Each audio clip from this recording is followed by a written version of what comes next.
Hey guys, today I will be bringing you my Altergeist deck profile for 2025. I'm going to be straight up with you. It is not a good deck. It is a fun control deck, but if you want to take this to serious tournaments,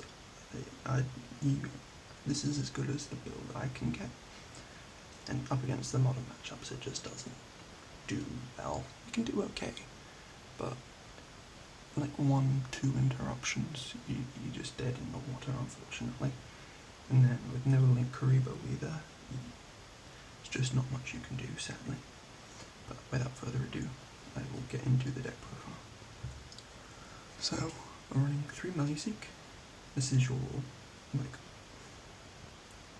if Link Karibo was unbanned, this is probably the best one-card starter that you can ask for. Unfortunately, Karibo was banned, and there's no generic Link 1 with an arrow pointing into any of the 3 downward spots. So it's unfortunate, but these things can't be helped. So, one card combo with Meluseek. You need to summon Anima, Meluseek, Search, Pukari, and is it Pukari? Also Meluseek, link off Meluseek search for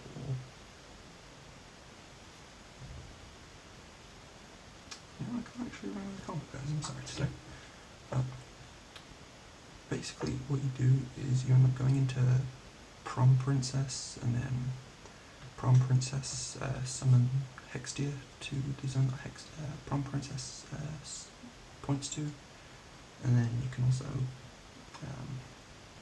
link off into an Amber Whale or a Raging Phoenix, and then running 3 Pukari, 1 Periotrator. You maybe want to run 2. When it goes to Grave, its Grave effect is alright. It's got a foolish effect for an Altergeist card, but yeah, so maybe run that too. And then running 1 Silquatus. This is one of the best interruptions you can get. So when you're fully set up and board, it's just a quick effect. Return one of the Altergeist card to the hand, and then bounce one of your opponent's things. So say opponent summons Duo Drive, and then Silquatus, return Multi-Faker to hand, bounce Duo Drive back, and then it's just a good interruption against modern stuff, but against Malice, if you bounce back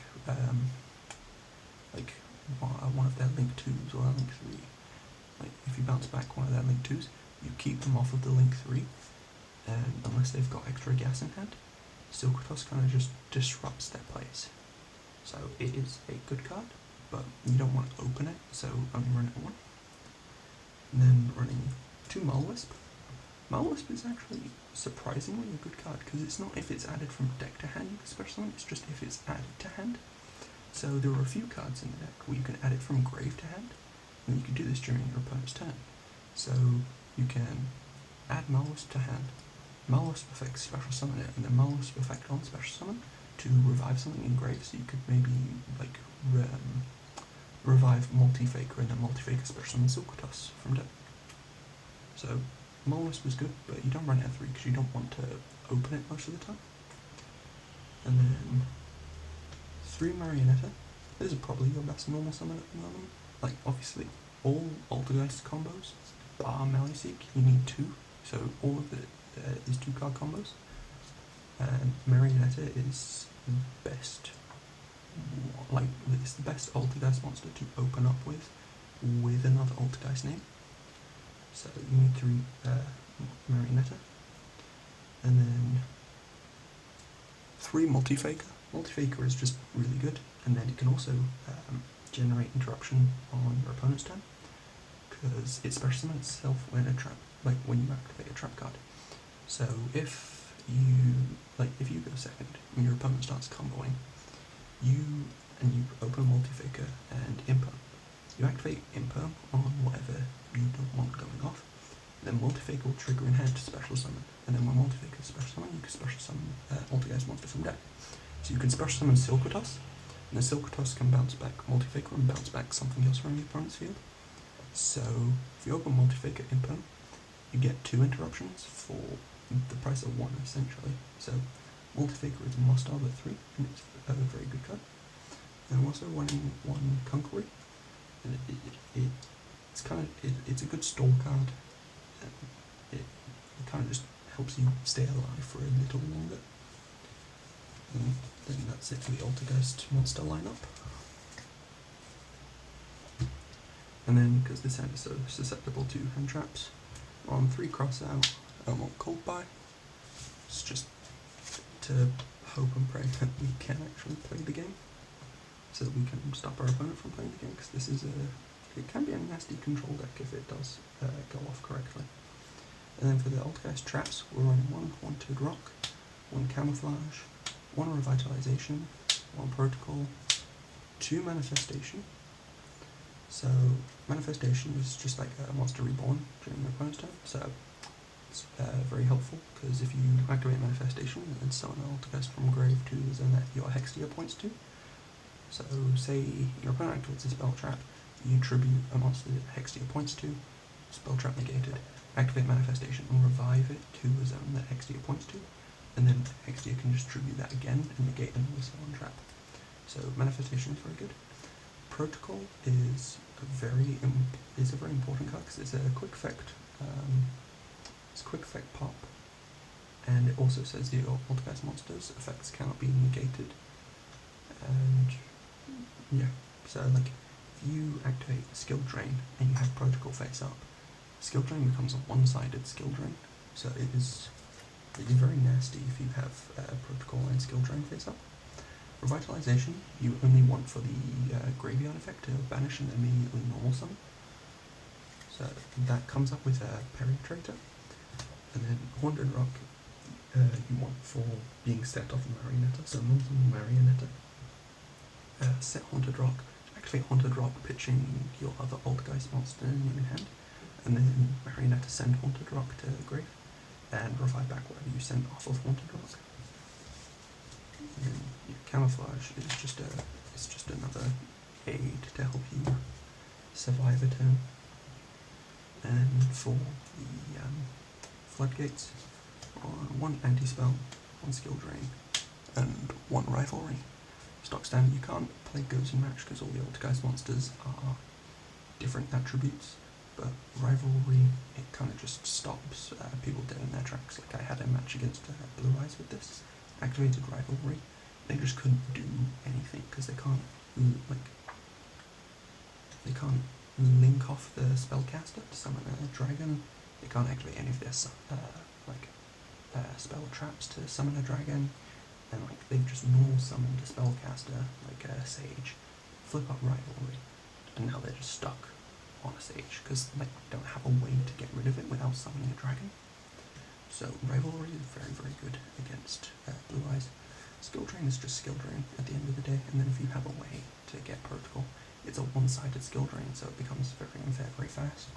And then Anti-Spell Fragrance, it's just a good floodgate, to be honest. Like, it stops your opponent, like if you're up against Blue Eyes, it can stop them from activating Wishes, or if you're up against Ryziel, they can't use Cross the turn that they had it, you know, stuff like this. So Anti-Spell is very good. And then that's it for that. And we'll go on to the hand traps. So we're on 2 Vela, 2 Nibiru, 2 Ash Blossom, 2 Draw, and 2 Imperm. Maybe drop 1 Vela and increase to 3 Imperm. But I have Vela here just for a crossout target. Maybe you could take out one of the Nibirus and add in Ghost Ogre if Ghost Ogre is at your locals. Like, it's at mine because there's a lot of Blue Eyes, so Ghost Ogre kind of kills it when they activate True Light. But regardless, 3 Imperm is probably your best bet, because as I said earlier, like 1 Imperm, if you have Multifaker in hand, turns into 2 interruptions, so Imperm is just very, very good in this deck. And then that's it for the main deck. So onto the extra deck. We are running 1 Bomber Dragon, 1-0 bars. You don't go into them often, but they are just good generic link 4s to help kind of deal with an opponent's board. On 1, Adminia. Adminia is actually pretty good. Like, it sets an Altergeist trap, so you can set your protocol or you can set your manifestation directly from deck when it's summoned, and then during your opponent's turn, it's a change of heart. It also changes the monster to an Altergeist monster, so that you can, like, maybe you use Adminia, take control of one of your opponent's monsters and place it to a Hextia points, and then Hextia contribute it because it's an Altergeist monster to negate one of your opponent's spell and traps. So that's a pretty good combination. So Adminia is very good, but unfortunately it's only once. I think it's once per game, once per game, something like that. And then 2 Prime Banshee. Second one doesn't come up too often, but Prime Banshee is very good. It's used in the mainline combo.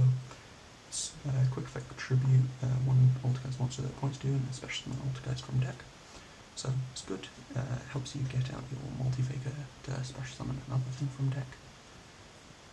And then you run 3 Hextia. Hextia is very good.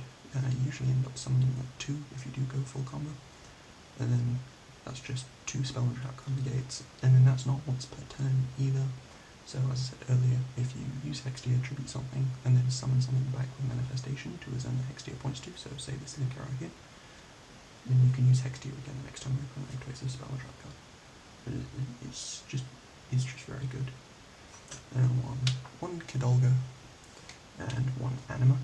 The rest of the slots in the extra deck you could fill up with like IP and SP and other generic links like that. They're just in another deck of mine at the moment, so I don't have them here. But that is the extra deck as well. And then side deck, you just mold your side deck to how your locals is, because my locals, it's got a few Ryziel, and then it's a lot of rogue, so my side deck is mostly for dealing with Ryziel, and then dealing with rogue stuff as well, and some going first cards as well, like Solemn Strike, Solemn Judgment. But that's it for the deck profile. Thank you for watching. Have a good day.